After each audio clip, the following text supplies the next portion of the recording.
Hola, buenos días, buenas tardes. No sé en qué horario estás viendo este video, pero te doy la cordial bienvenida a nuestro devocional Viviendo en Plenitud, 40 días viviendo en plenitud.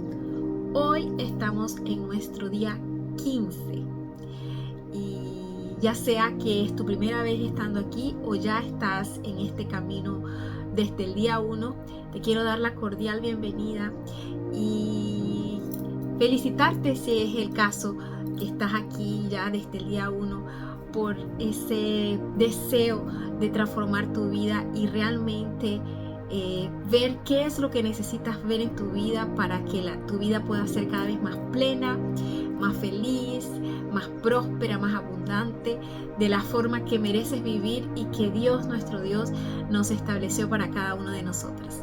Entonces, hoy vamos a seguir con nuestro bloque del orgullo. Para los que son nuevos por aquí, nuestro devocional se divide en partes y cada semana vamos viendo algo diferente. Estamos ahora viendo nuestro bloque de orgullo, trabajando en dónde fue que se creó orgullo en nuestra vida, entendiendo que el orgullo es uno de los elementos que ya escrito en la palabra, forma parte de lo que destruye nuestra vida y no nos permite avanzar e ir más allá. Y entendiendo cómo se formó, cómo llegó a nuestra vida y si estamos manifestando el orgullo. Entonces, en el devocional anterior, en el día 14, estuvimos viendo las manifestaciones del orgullo y entendiendo si a través de nuestra vida estamos viviendo secuelas o nuestra vida directamente se basa en el orgullo que tenemos principalmente en nuestro corazón. Y hoy el tema es: el orgullo nos roba la conciencia. Hoy vamos a ver cómo, después de entender que tenemos orgullo en nuestra vida, cómo se manifiesta el orgullo en nuestra vida, vamos a entender que el orgullo, cuando tenemos orgullo en nuestra vida, nos roba la conciencia y es algo que parece como que nos pusiera en un lugar de piloto automático en nuestra vida. Recordando que nos estamos basando en la palabra, en la Biblia, para cada una de las reflexiones que estamos viviendo, y recordando que la palabra es un manual de vida. Dentro de la palabra encontramos direccionamiento y muchas veces por la falta o la ignorancia de lo que está escrito como manual de vida, es decir, nacemos con un propósito, vivimos con un propósito y ya tenemos establecido la forma de vivir. Simplemente es el hecho de volver a ella y entender para poder ir arreglando nuestra vida de una forma que pueda ser más leve y más parecida a lo que Dios tiene para cada uno de nosotros, para poder hacer los cambios necesarios. Y más si somos hijos de Dios, si nos llamamos hijos de Dios y creemos en Jesús y en cómo su vida vino para traernos la libertad y esa vida plena. Más que nada necesitamos cada vez más meditar en la palabra y entender cómo nuestra vida está siendo formada. Entonces hoy, como todas las veces, vamos a traer una palabra y vamos sobre esa palabra a traer un entendimiento, entendiendo que los devocionales es sobre eso, es una devoción hacia algo mayor, una devoción hacia nuestro Dios, que es quien nos da la vida y es la que nos entrega todos los tesoros y regalos que tenemos en nuestra vida. Vamos hoy a abrir la Biblia. Quien tiene su Biblia ahí, yo les invito a que la tengan viva con ustedes. La palabra es viva y cuanto más presente lo tengamos, más vamos siendo transformados. Vamos a leer hoy 2 Samuel 12, del 1 al 12. 2 Samuel 12, del 1 al 12. Te invito ahora a que respires profundo, a que aquietes tu mente, aquietes tu corazón y te coloques en un lugar de calma para poder escuchar esta palabra que tengo para ti. Recuerde que la aceleración nos roba de algo especial. Cuando estamos muy acelerados, nos perdemos de algo especial que está listo para manifestarse en nuestra vida. Así que tómate este tiempo para reflexionar, para tomar este momento para ti, para conectar con tu espíritu y con tu corazón. Y antes de leer la palabra, yo quiero traerles un contexto para poder entender. Esta palabra habla sobre el rey David. El rey David, que fue elegido por Dios para ser rey. Él era el hijo menor de quien cuidaba del rebaño y que era el más improbable para transformarse en un rey. Pero Dios vio en él que su corazón era fiel. Si él estaba dispuesto a morir por las ovejas de su padre, ¿cómo sería él estando en un reino? Entonces Dios lo unge y lo declara rey. Y él era digno de un rey. Él era un devoto a Dios, seguía su palabra, seguía sus mandamientos, siempre llevando ese lugar de obediencia para Dios. Pero un día, David decide que él no iba a ir a la guerra. ¿Por qué? Porque David y las personas que estaban junto con él iban siempre a la guerra a defender el reino. Y él tenía un propósito. La vida de David tenía un propósito, que era lo que Dios le había dado. Él era un rey. Y como un rey, él tenía que comportarse como tal. Pero un día, David decide que él no va a obedecer su propósito y decide quedarse y no ir a la batalla. Y David, guiado por el impulso, por los deseos, un día estando en su baranda, ve a una chica muy bonita y decide que quiere que ella sea suya. En Hechos, en vez de él estar cumpliendo su palabra, él estaba, vamos a decir, en un momento de ociosidad y cae en la tentación. Él está en un momento inconsciente y llama a esta joven para que se acueste con él. Y él pregunta quién era y resulta que esa joven era esposa de una de las personas que estaban en la batalla, de uno de sus súbditos, digamos, de las personas que trabajaban para el reino. Y él, sabiendo eso, aún así él decide hacer lo que es incorrecto, digamos, en ese momento. Y luego de un tiempo ella queda embarazada. ¿Y cómo él va a justificar el embarazo de ella? Así que él manda a llamar al esposo y le pide que rápidamente se acueste con ella para poder justificar ese embarazo. Sin embargo, él era tan fiel al reino que él dice: mi amo, ¿cómo voy a estar con mi placer, quedarme bien, estar en ese lugar cuando estoy viendo a mis amigos muriendo en la batalla? Y él decide no aceptar. Y se ve la fidelidad que él tenía con su reino. David, viendo, y en un momento, imagino yo, desesperado, decide entonces matarlo. Y lo manda a la batalla y le pide a alguien que lo coloque en un lugar en donde él muera. Y así fue. Él muere y después de un tiempo David decide casarse con esta joven y supuestamente vivir su vida feliz.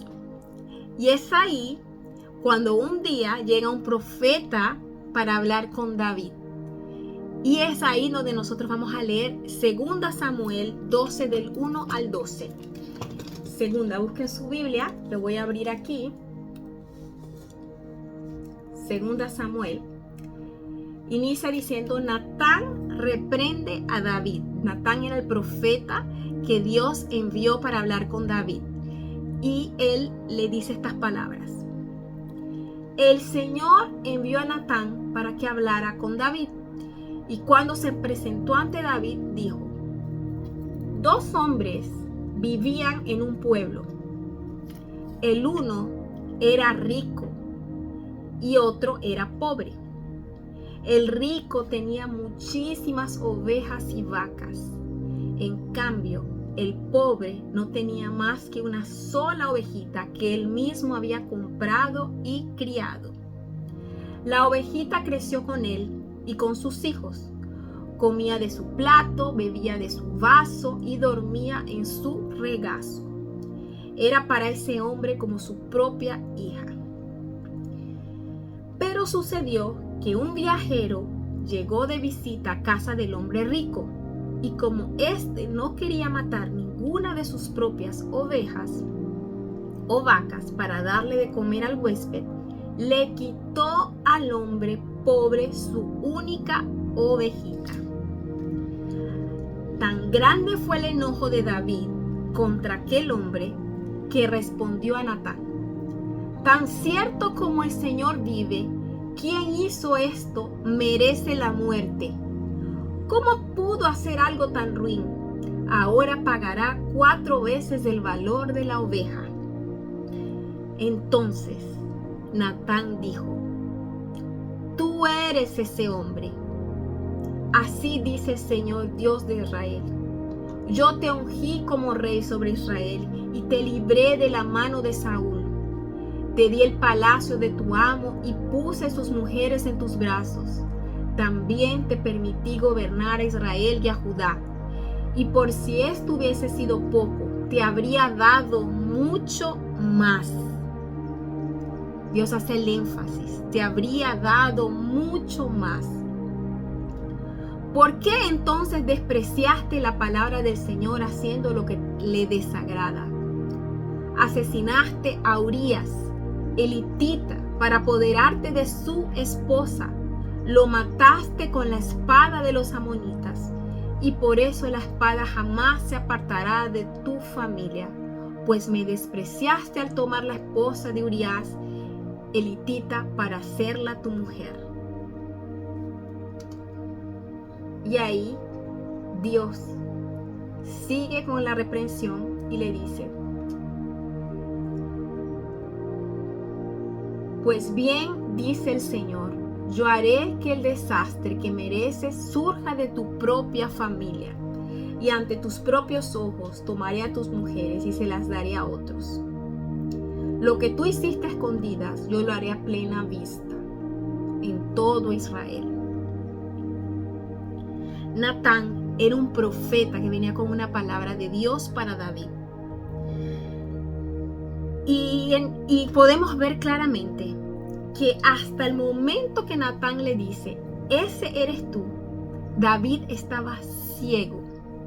David estaba ciego de lo que él había hecho. Él ni siquiera se había puesto a ver el daño que había causado, la muerte que había ocasionado. Todo porque estaba en un lugar de prepotencia, porque yo soy el rey, porque yo mando, porque las cosas se hacen a mi forma, teniendo el poder en sus manos, teniendo la audacia, llevado por el poder de los placeres de la carne, de hacer todo según su voluntad, y no siguió lo que Dios le había entregado en sus manos. Y guiado por eso, tuvo una consecuencia, porque toda desobediencia va a tener una consecuencia. Cuando desobedecemos, hay una consecuencia, y normalmente esa consecuencia se manifiesta con las personas que más amamos. Sin embargo, Dios no desiste de sus hijos. Él tenía una alianza con David. David era el rey, él había ungido a David. Y a pesar de todo, no sé si lo leí en este momento, pero Dios perdona a David. Él le dice: yo te perdono. Sin embargo, hay una consecuencia. Y la consecuencia, creo que es más adelante, si leyéramos más toda la palabra. Yo les invito a que lean el contexto completo de Samuel para que la historia quede completa. Él dice que su hijo morirá, porque sabemos que la chica, la esposa de Urías, quedó embarazada y su hijo iba a tener una consecuencia, que iba a morir. Y David suplica a Dios que lo perdone. Y Dios le dice: yo te perdono, pero va a haber una consecuencia y una reprensión. Dios nunca, nunca se olvida de ti. Pero hay una obediencia a seguir. Hay algo que Él nos dejó claro de cómo es lo que significa ser sus hijos. Y cuando nuestra vida, y lo que vimos en el devocional anterior, las manifestaciones del orgullo es lo que mueve nuestra vida. Si lo que mueve nuestra vida es el orgullo, la vanidad, la impaciencia, la ofensa, es eso lo que vamos a manifestar en nuestra vida en una forma que muchas veces podemos pensar que es un castigo, que porque a mí, que Dios por qué hace esto, y no nos damos cuenta que por muchas veces estamos ciegos o ciegas, igual que David, inconscientes de las acciones que estamos tomando para poder vivir aquella represión. Y es por eso que el tema de hoy es: el orgullo nos roba la conciencia. Cuando estamos en un lugar de orgullo, no estamos conscientes muchas veces de lo que estamos haciendo y al mismo tiempo de lo que estamos recogiendo de nuestras acciones. Porque toda acción tiene una consecuencia. Y no hay cómo vivir una transformación en nuestras vidas si no tenemos conciencia en qué lugar estamos. Reconocer el orgullo que existe en nosotros. Reconocer que nuestra vida muchas veces es vivida por medio de la impaciencia, igual que David, igual que el rey David, la prepotencia. Muchas veces la impaciencia, la prepotencia, la vanidad es lo que nos mueve. Y es eso lo que estamos recogiendo después. ¿Y cómo lo podemos ver? Lo hemos visto también en los otros devocionales y yo les estoy trayendo resúmenes porque cada día es una construcción para llegar a donde estamos ahora. Quien ha estado acompañando estos devocionales sabe que es un hilo conductor. Y el primer día de nuestro devocional, nosotros estuvimos viendo en dónde estamos, cómo está nuestra vida ahora.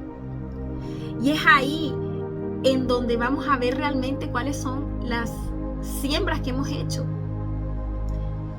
El orgullo nos roba la conciencia, pero estamos ahora viviendo una vida en donde no tenemos plenitud de nuestra casa, en donde no tenemos plenitud de nuestra familia, en donde nuestros relacionamientos están todos destruidos o desalineados.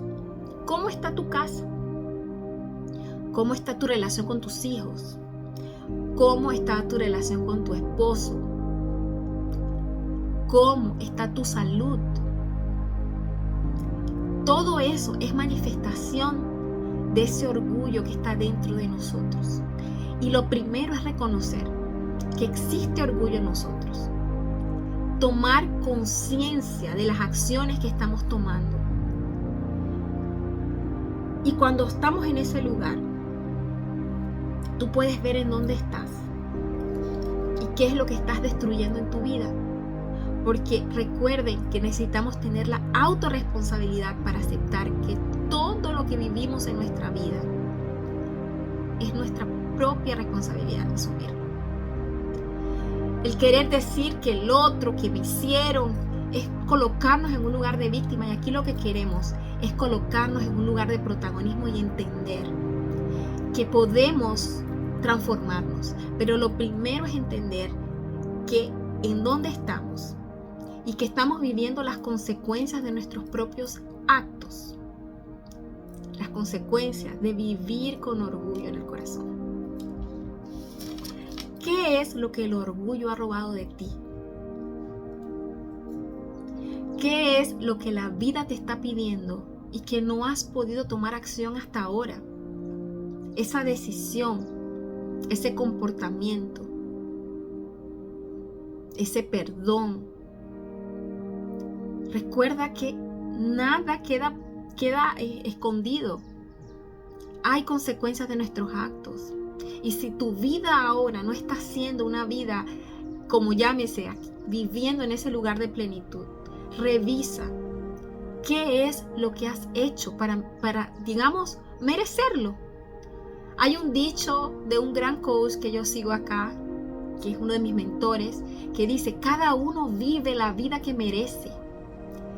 Y es duro decirlo, porque yo decirte que tú vives una vida, que tu vida la mereces, y vivir en un lugar en donde hay tristeza, en donde hay desobediencia, en donde hay impaciencia, en donde hay gritos, donde hay amargura, y decir tú mereces eso, y yo decirte, pero ¿qué has construido para que no sea de esa forma? ¿Qué has trabajado dentro de ti para vivirlo de otra manera? Y esa es la parte más difícil. Es la más difícil de todo esto. ¿Cuáles son los resultados de tu vida? Y es ahí en donde tú vas a poder ver cada área de tu vida, qué es lo que estás manifestando y en dónde necesitas tomar acción para trabajar eso primero en ti y a través de ti para los otros. El orgullo nos ciega de la verdad y de colocarlos en un lugar.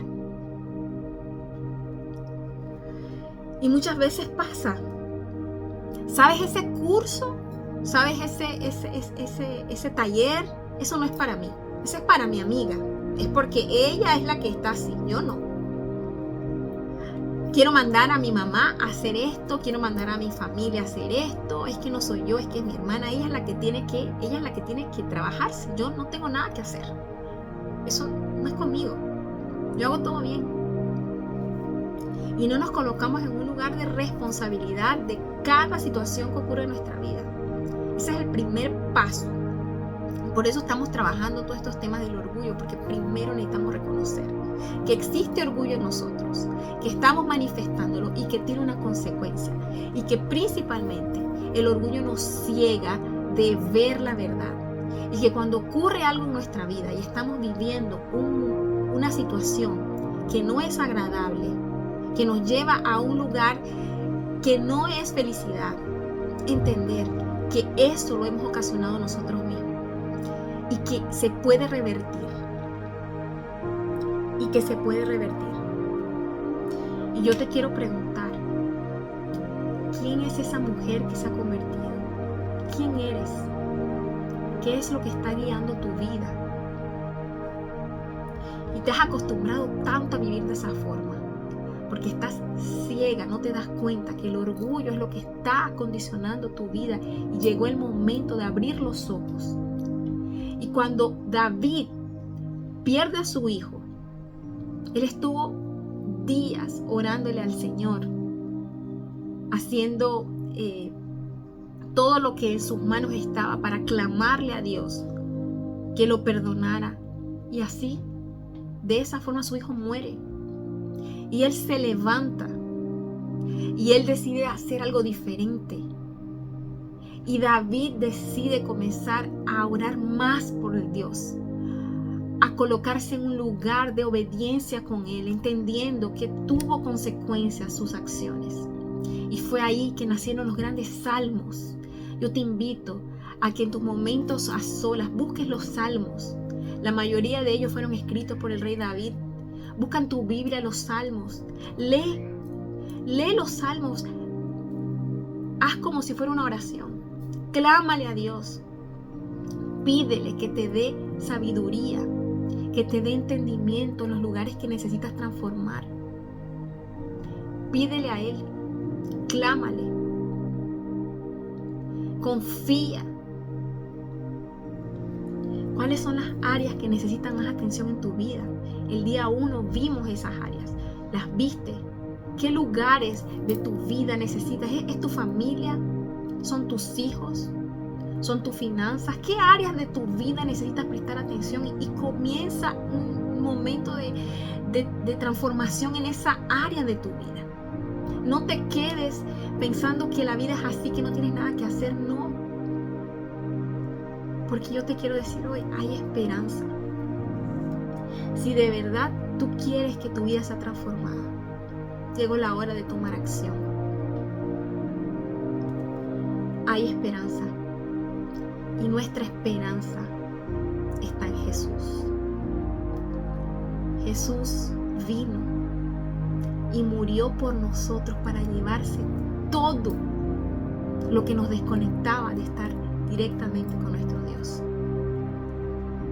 Y Él nos dejó un manual de vida también, explicándonos cuáles eran los principios, valores y comportamientos que necesitábamos seguir para que nuestra vida sea bendecida, abundante, próspera, de la forma que Dios le da a cada uno de sus hijos.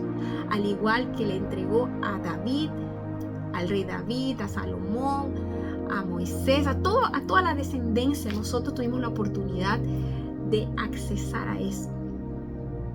No te lo pierdas. No permitas vivir por el acaso. Transforma tu vida y vuelve al camino de la verdad. Arrepiéntete y clama para que Dios te cure, para que cure tu corazón y para transformar ese orgullo. Llegó la hora de esa transformación. ¿Qué fue lo que el orgullo robó de ti? ¿Qué es lo que el orgullo está robando de ti? Lo más valioso. Tómalo como algo precioso y vamos a desarmar juntas ese orgullo. Llegó la hora de detectar esas áreas de tu vida y esos comportamientos que necesitan ser transformados. Y recuerda, existe un camino de vuelta y esa es la esperanza que yo traigo para ti. Existe un camino de vuelta y ese camino de vuelta es día tras día. Y lo más difícil es vencer un día de cada vez en conciencia, desde lo que sale de mi boca, desde lo que hablo, desde lo que pienso, desde lo que estoy emanando con las personas cercanas en mí. Es un camino de conciencia. Hoy vine a recordarte que cuando estamos desde un lugar de orgullo, estamos sin conciencia. Yo quiero traer hoy a la luz la conciencia de que existe, pero que necesitamos trabajarlo. Y durante los siguientes días vamos a ir trabajándolo. Porque yo sé que al igual que tú, yo también estuve en ese lugar en donde decía, ya ahora, entonces ¿cómo lo venzo? ¿Cómo hago? Y hay un camino a seguir para que cada día nuestra vida no sea movida por el orgullo, sino que sea movida cada vez más con la presencia de nuestro Dios, con la presencia del Señor, que sea movido con la verdad, con la justicia, con la bondad, con la paz, que sea movida por la esperanza. Pero necesitamos hacer nuestra parte. Necesitamos tomar acción. Y si por ejemplo estás con alguna situación, algún problema de salud, cuidar tu cuerpo, alimentarte bien, hacer tus ejercicios, tomar agua, tener una vida equilibrada, por ejemplo en el área de la salud. Si fuera algo que necesitas desarmar en ti, en ese aspecto, tienes que hacer tu parte. Tienes que hacer tu parte. Dios va a hacer la suya, pero tú también tienes que tomar tu parte. Ser responsable y confiar que cada paso que haces va a llevarte a ese lugar pleno que mereces vivir. Si es un relacionamiento con un familiar, un hijo, no sé, darte el orgullo, pedir perdón, humillarte, mirar a los ojos, aceptar los lugares que fallaste, entender que es camino tras camino, que somos víctimas de otras víctimas y que nuestros padres eran víctimas, nosotros somos víctimas y no queremos repetir eso para nuestros hijos. Entonces, hacer la diferencia, conectarnos con nuestro corazón, con nuestra alma, con nuestro espíritu, para que nuestra vida pueda ser transformada. Y esto es un camino, no es una varita mágica, no es una píldora, algo que te tomas y que ya acabó, ¿no? Necesitas todos los días hacer tu parte. Y principalmente conocer la verdad, porque la verdad os hará libres. La verdad nos hará libres. Transformar nuestra mente, transformar nuestra vida. Así que hoy vine a traerles esta palabra. Yo espero que pueda ayudarte a que abras más tu conciencia, que entiendas mejor cuáles son los pasos que necesitas dar de aquí en adelante, cuáles son esos lugares que necesitas transformar dentro de ti. Y no hay cómo transformar nuestra vida si lo primero que no tenemos es nuestra conciencia. Así que no permitas que el orgullo robe la conciencia de entender cuáles son los lugares que has fallado, que no lo has hecho bien. Pero aquí no hay nadie para juzgar, porque Jesús vino. Jesús vino para eso, para librarnos de los pecados y de las situaciones que tal vez no hemos hecho de la mejor forma. Pero hay esperanza, hay esperanza. Así que yo te invito a que reflexiones en esta palabra. Si te hace sentido, lo compartas, medites, abres la palabra, leas más sobre esta historia si te llamó la atención. Veas qué hay de eso en ti, cómo puedes traer eso a tu vida. Y reflexiones y le pidas a Dios que te ayude a entender y que te ayude a ver qué áreas de tu vida necesitas transformar para que puedas vivir esa promesa que está esperando por ti. Así que esto es todo por hoy. Les deseo un lindo día y espero que esta reflexión haya podido traer para tu vida entendimiento y esperanza para lo que está por venir, porque apenas estamos comenzando. Son 40 días y estamos en el día 15, así que vienen muchas cosas por la frente y ánimo, porque vamos a salir juntas de esta y su vida nunca va a ser igual. Eso es una promesa que yo les hago. Un beso grande y nos vemos el próximo día. Chao.